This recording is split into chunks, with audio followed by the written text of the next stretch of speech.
Doctor ortho Ayurvedic oil and capsule, अब दर्द भी घुटने टेकेगा। बंगाल में बीजेपी ने खोला वादों का पिटारा। बीजेपी ने पश्चिम बंगाल के लिए पार्टी का घोषणा पत्र यानी भरोसे का पत्र किया जारी।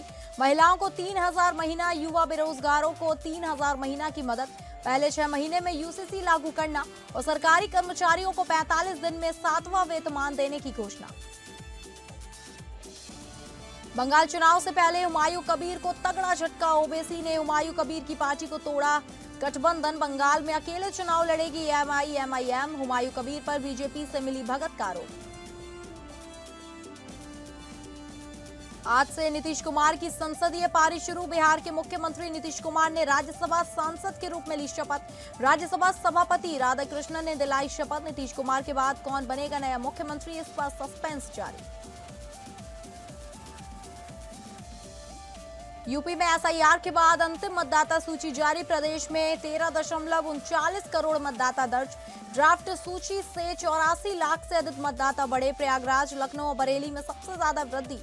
छूटे नाम जोड़ने के लिए फॉर्म 6 भरने की अपील।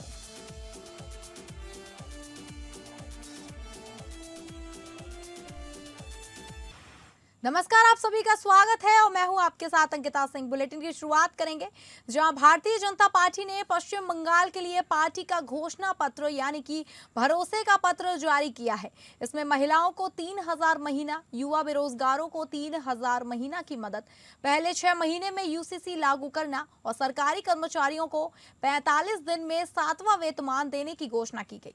केंद्रीय गृह मंत्री अमित शाह ने पत्र जारी करते हुए कहा कि बंगाल की जनता के लिए पिछले 15 साल बुरे सपने के जैसे रहे हैं। ममता घुसपैठियों के जरिए तीसरी बार सीएम बनी है। हम घुसपैठियों को डिटेक्ट, डिलीट और डिपोर्ट करेंगे। राज्य में 2 फेज में 23 और 29 अप्रैल को वोटिंग होनी है। रिजल्ट 4 मई को आएगा। मोदी सरकार प्रयास कर रही है लेकिन बंगाल सरकार बाड़ लगाने के लिए जमीन नहीं दे रही है। हम नदी नालों की पेट्रोलिंग की वैज्ञानिक व्यवस्था करेंगे। भारतीय जनता पार्टी ने अपने चुनावी वादों का पिटारा खोल दिया है। पश्चिम बंगाल के लिए भाजपा ने अपना घोषणा पत्र जारी कर दिया है। गृह मंत्री अमित शाह घोषणा पत्र जारी किया है। पार्टी ने इसे भरोसे का पत्र नाम दिया है। गृह मंत्री अमित शाह ने कोलकाता में आयोजित एक कार्यक्रम के दौरान पार्टी का चुनावी घोषणा पत्र जारी किया।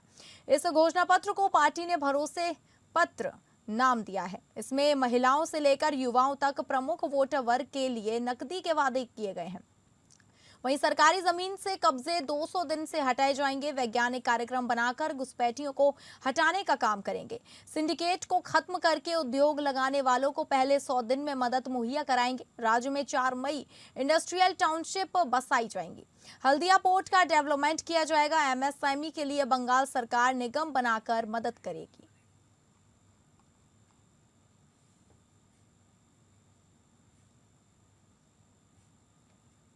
भारतीय जनता पार्टी शासित कई राज्यों ने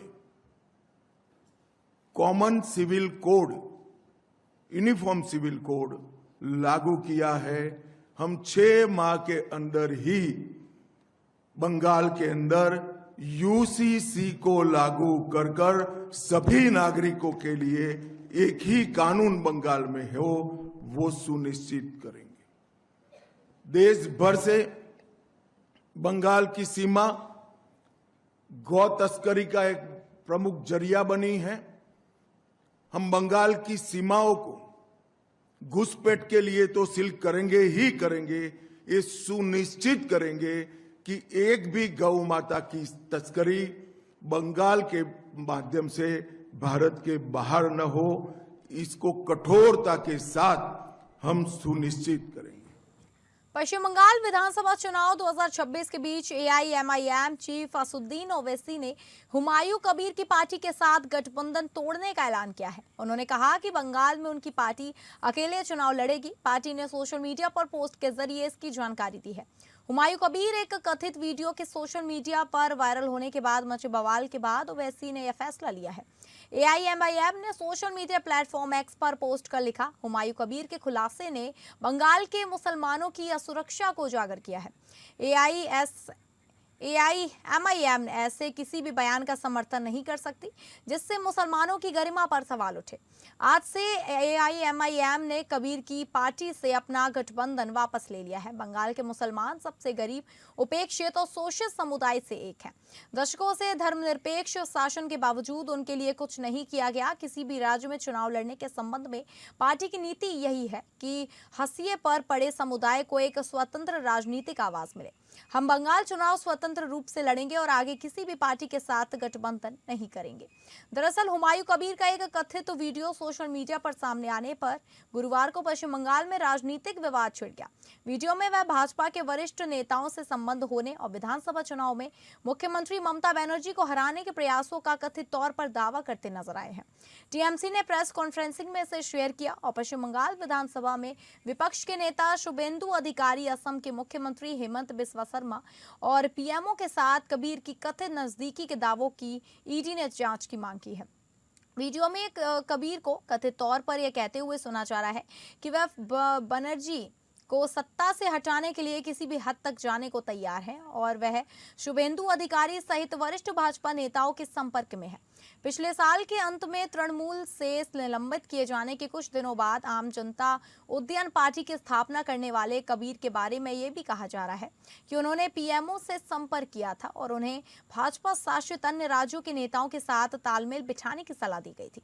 वीडियो में कथित तौर पर कबीर ये कहते हुए नजर आ रहे हैं कि उनकी रणनीति सत्तारूढ़ तृणमूल कांग्रेस से अल्पसंख्यक वोटों को अपने पक्ष में करने के इर्द गिर्द केंद्रित है, जिससे यह संकेत मिलता है कि इस तरह के बदलाव से भाजपा को चुनावी रूप से फायदा हो सकता है।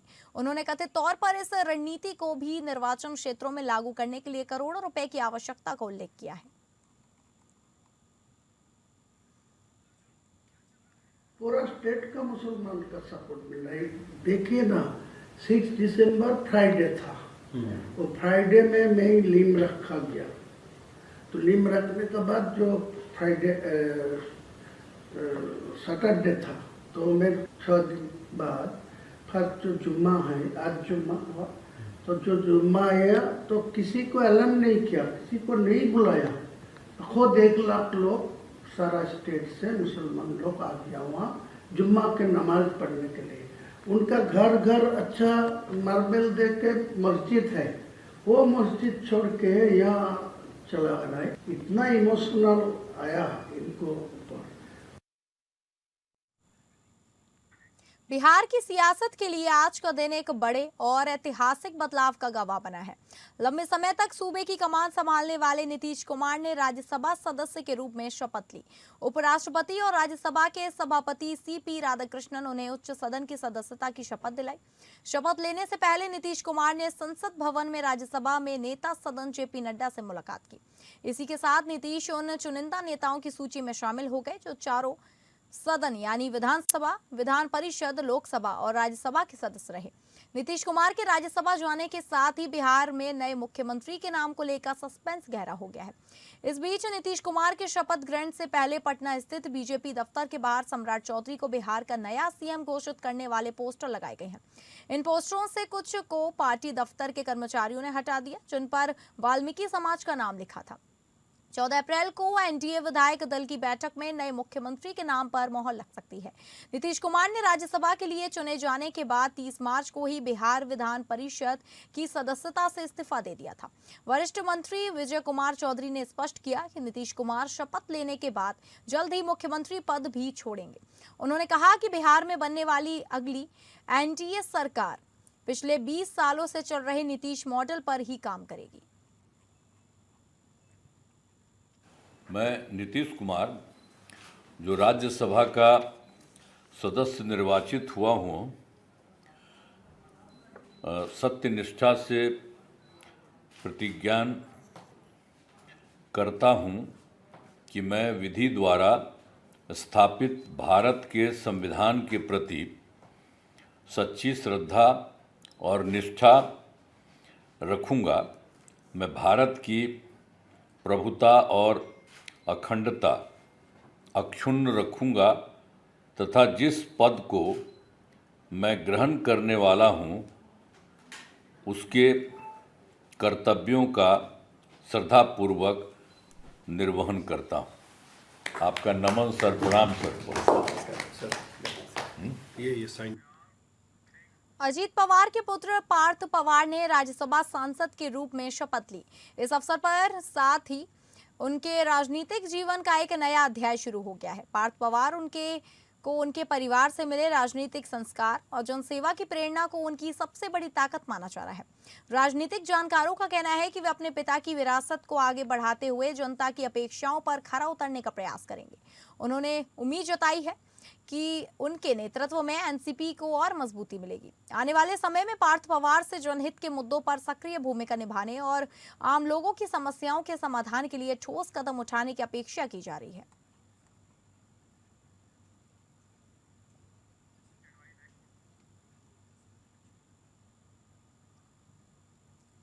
राज्यसभा सांसद की शपथ लेने के बाद अब बिहार में पहली बार बीजेपी का मुख्यमंत्री बनने वाला है।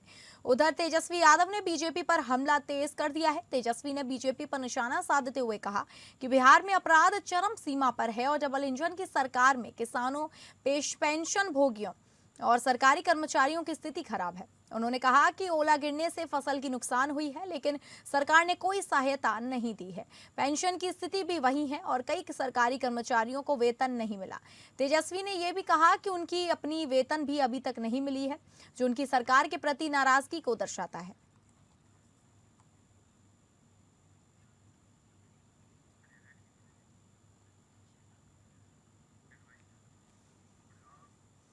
उत्तर प्रदेश में एसआईआर प्रक्रिया के बाद अंतिम मतदाता सूची जारी कर दी गई है। मुख्य निर्वाचन अधिकारी नवदीप रिडवा ने जानकारी देते हुए बताया है कि प्रदेश में अब कुल 13,39,84,792 मतदाता दर्ज किए गए हैं। यह प्रक्रिया 4 नवंबर से शुरू होकर करीब 5.5 महीने तक चली, जिसके बाद यह फाइनल सूची तैयार की गई है। मुख्य निर्वाचन अधिकारी के मुताबिक 6 जनवरी को जारी ड्राफ्ट सूची में 12,55,00,000 मतदाता थे, जबकि अंतिम सूची में 84 लाख से अधिक मतदाता बढ़े हैं।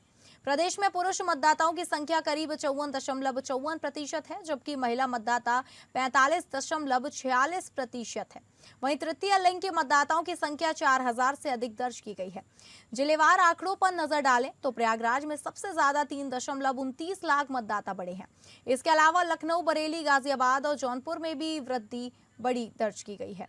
निर्वाचन विभाग ने अपील की है कि जिन लोगों के नाम सूची में छूट गए हैं वे फॉर्म 6 भरकर अपना नाम जुड़वा सकते हैं। 2026 से 2 महीने का समय दावे और आपत्तियों के लिए दिया गया 6 मार्च 2026 तक, और उसके बाद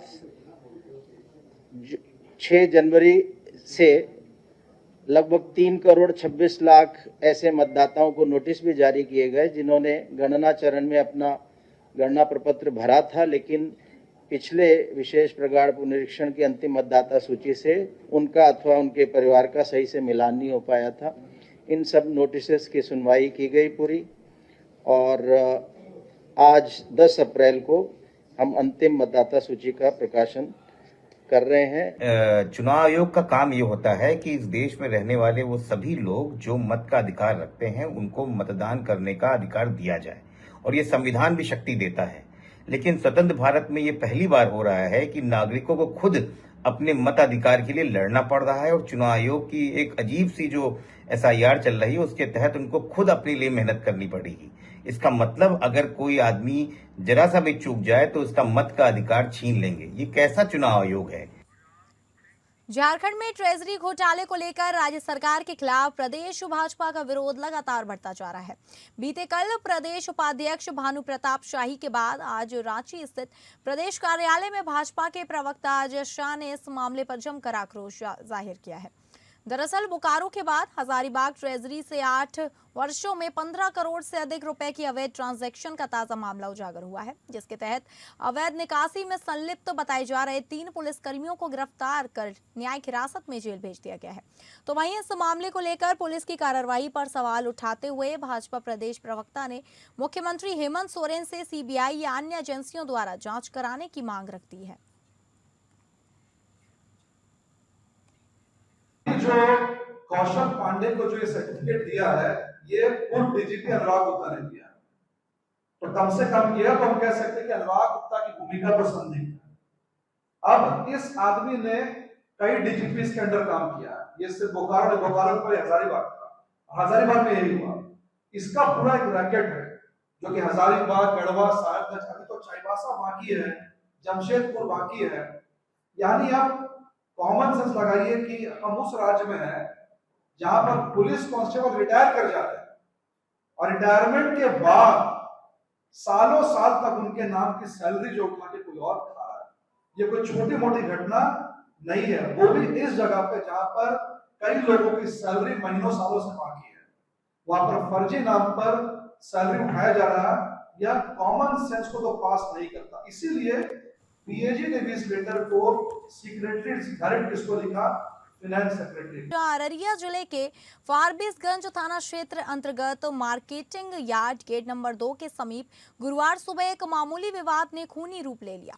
सत्तू बेच रहे एक युवक ने ऑटो चालक पर चाकू से हमला कर दिया, उसकी गर्दन काट दी, जिससे मौके पर ही उसकी मौत हो गई। घटना के बाद आक्रोशित लोगों ने आरोपी युवक को पीट कर मौत के घाट उतार दिया। दोनों ही मौतें बेहद क्रूर तरीके से हुई, जिससे पूरे इलाके में सनसनी फैल गई है। घटना की जानकारी के अनुसार सुबह करीब 10 बजे मार्केटिंग यार्ड गेट नंबर 2 पर सत्तू बेच रहे युवक से ऑटो चालक ने कुछ कहा, जिसे लेकर दोनों के बीच तीखा विवाद हो गया। गुस्साए सत्तू विक्रेता ने अचानक चाकू निकालकर ऑटो चालक पर हमला बोल दिया और उसकी गर्दन से धड़ अलग कर दिया।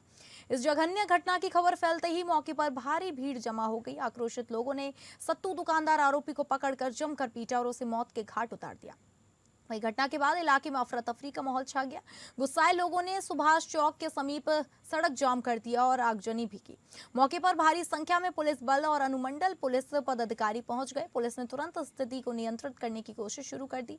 अनुमंडल पुलिस पदाधिकारी मुकेश कुमार साहा ने बताया कि मामले की जांच चल रही है और दोषियों के खिलाफ सख्त कार्रवाई की जाएगी। वर्तमान में पूरे इलाके में तनावपूर्ण स्थिति बनी हुई है। पुलिस बल कैंप कर स्थिति पर नजर रखे हुए है। आज सुबह में एक बहुत दुखद घटना वहाँ पर हुई। वहाँ पर नबी हुसैन करके एक व्यक्ति हैं जो पिकअप ड्राइवर थे। उनका जो झड़प है वो रवि चौहान करके एक व्यक्ति है जो सत्तू वहाँ पर बेचता है। तो उन दोनों में सुबह में किसी बात को लेकर के झगड़ा हुआ और जो चाकू है जिसको कि बरामद भी किया गया है, उसके द्वारा जो है निर्मम उनकी जो है हत्या की जाती है। बांका जिले के अमरपुर थाना क्षेत्र के हसनपुर गांव से एक बेहद हृदय विदारक मामला सामने आया है, जहां पति द्वारा पत्नी को प्रेमी के साथ आपत्तिजनक स्थिति में पकड़े जाने के बाद शुरू हुआ विवाद आखिरकार एक दुखद अंत पर पहुंच गया। पंचायत में मामला सुलझाने की कोशिश हुई, लेकिन कोई समाधान नहीं निकला और अंततः नवविवाहिता ने जहर खाकर अपनी जीवन लीला समाप्त कर ली। मृतका की पहचान लाडो खातून के रूप में हुई है, जिसकी शादी करीब 10 महीने पहले बौसी थाना अंतर्गत कैरी शरीफ निवासी मोहम्मद हासिब से हुई थी। हासिब पेशे से बिजली मिस्त्री है और काम के सिलसिले में अक्सर घर से बाहर रहता था। बताया जा रहा है कि इसी दौरान लाडो की बातचीत फोन के द्वारा अपने मायके के पास रहने वाले गुरफान नामक युवक से शुरू हुई, जो धीरे धीरे प्रेम संबंध में बदल गई। लाडो अपने पति के साथ 7 दिन पहले मायके आई और घटना वाले दिन बुधवार को हासिब किसी काम से बाजार चला गया। इसी बीच गुरफान घर पहुंच गया। जब हासिब वापस लौटा तो उसने दोनों को कमरे में आपत्तिजनक स्थिति में देख लिया। इस पर विवाद बढ़ गया और आरोप है कि गुरफान ने अपने कुछ साथियों को बुलाकर हसीब के साथ मारपीट भी की। हंगामे की सूचना पर गांव में भीड़ जुट गई और मामला पंचायत तक पहुंचा। देर शाम रात तक चली पंचायत में ना तो पति पत्नी को साथ रखने को तैयार हुआ, ना ही प्रेमी गुरफान शादी के लिए राजी हुआ। पंचायत ने भी हाथ खड़े करते हुए दोनों पक्षों को अपने अपने निर्णय लेने को कह दिया। इस फैसले के बाद लाडो गहरे सदमे में आ गई और एक और पति ने साथ छोड़ दिया तो दूसरी ओर प्रेमी ने भी मुंह मोड़ लिया।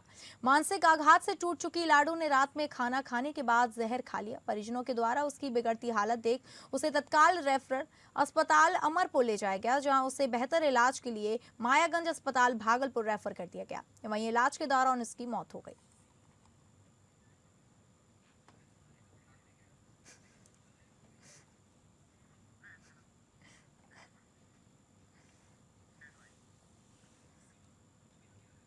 यूपी के कुशीनगर में एक दिल दहला देने वाली सनसनीखेज वारदात सामने आई है, जहां अज्ञात हमलावरों ने मां बेटी पर देर रात ज्वलनशील पदार्थ से हमला कर दिया। यह घटना रामकोला थाना क्षेत्र के मोरवन इमलिया टोला गांव की है। बताया जा रहा है कि 55 वर्षीय लीलावती और उनकी 25 वर्षीय बेटी काजल यादव गर्मी के कारण रात में घर की छत पर सो रही थी, जबकि पिता प्रभुनाथ बाहर बरामदे में सोए हुए थे। देर रात अचानक चीख पुकार की आवाज सुनकर आसपास के लोग और परिजन मौके पर पहुंचे। हमले में दोनों मां बेटी गंभीर रूप से झुलस गई। उन्हें तत्काल रामकोला सीएचसी ले जाया गया, जहां प्राथमिक इलाज के बाद दोनों को गोरखपुर मेडिकल कॉलेज रेफर कर दिया गया। क्षेत्र रामकोला के मुरवन इमलिया गांव में अभिषेक यादव पुत्र प्रभुनाथ यादव के द्वारा एक तहरीर दिया गया है, जिसमें इनके द्वारा बताया गया है कि इनकी बहन रात्रि में 1:30 बजे के आसपास अपने घर में सो रही थी। उस समय किसी के द्वारा जो है ज्वलनशील पदार्थ फेंका गया और उसके पश्चात जो है इनको अस्पताल ले जाया गया, जहाँ पे मृत्यु हो गई है। तहरीर में इनके द्वारा 2 व्यक्ति पे जो है शक जाहिर किया गया है, जिनका नाम अभिमन्यु यादव है और छोटू कुशवाहा है। पुलिस की जो है 5 टीमें लगी हुई हैं इनकी शीघ्र गिरफ्तारी के पश्चात जो है अग्रिम वैधानिक कार्रवाई की जाएगी। छत्तीसगढ़ के कांकेर जिले में आत्मसमर्पित माओवादियों की जिंदगी अब नई दिशा में आगे बढ़ रही है। चौगेल पुनर्वास केंद्र में उन्हें कौशल प्रशिक्षण देकर मुख्य धारा से जोड़ा जा रहा है, ताकि वे सम्मानजनक जीवन जी सकें। यह पहल न केवल उनके जीवन को बदल रही है, बल्कि समाज में सकारात्मक संदेश भी दे रही है। जिन हाथों में कभी बंदूक हुआ करती थी, आज वही हाथ काष्ठ शिल्प, सिलाई और अन्य तकनीकी हुनर में दक्ष हो रहे हैं। चौगेल कैंप में 40 आत्मसमर्पित माओवादियों को काष्ठ शिल्प, इलेक्ट्रीशियन, ड्राइविंग, सिलाई और राजमिस्त्री जैसे विभिन्न क्षेत्रों में प्रशिक्षण दिया जा रहा है।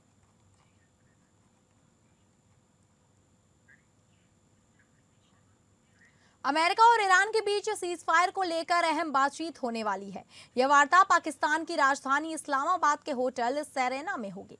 इसके लिए अमेरिकी डेलीगेशन शुक्रवार को इस्लामाबाद पहुंचेगा। इस बैठक में अमेरिका की तरफ से उपराष्ट्रपति जेडी वैंस टीम का नेतृत्व करेंगे। इसमें अमेरिका के विशेष दूत स्टीव विटफॉक और ट्रंप के दामाद जैरेड कुशनर भी शामिल होंगे, जबकि ईरानी डेलीगेशन के वार्ता में शामिल होने पर सस्पेंस बरकरार है। इस बातचीत को आगे की शांति प्रक्रिया के लिए अहम माना जा रहा है।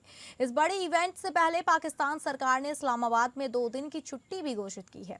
इजरायल के प्रधानमंत्री बेंजामिन नेतन्याहू ने कहा कि लेबनान के साथ सीधे बातचीत शुरू करने के निर्देश जारी किए गए हैं। תושבי הצפון היקרים, אני גאה בכם. אתם ממשיכים לעמוד איתן. אני מבקש לומר לכם, אין הפסקת אש בלבנון. אנחנו ממשיכים להכות בעוצמה את חיזבאללה, ואנחנו לא נעצור עד שנחזיר לכם את הביטחון. ההישגים הכבירים שלנו, גם באיראן וגם נגד ציר הרשע, הביאו לשינוי היסטורי במעמד של ישראל באזור. הם גם הביאו לשינוי לקשרים שלנו עם מדינות, קשרים שלא היו בעבר. לאחר פניות חוזרות ונשנות של ממשלת לבנון לפתוח איתנו במשא ומתן לשלום, אני הנחיתי אמש בקבינט לפתוח במשא ומתן ישיר עם לבנון כדי להשיג 2 יעדים.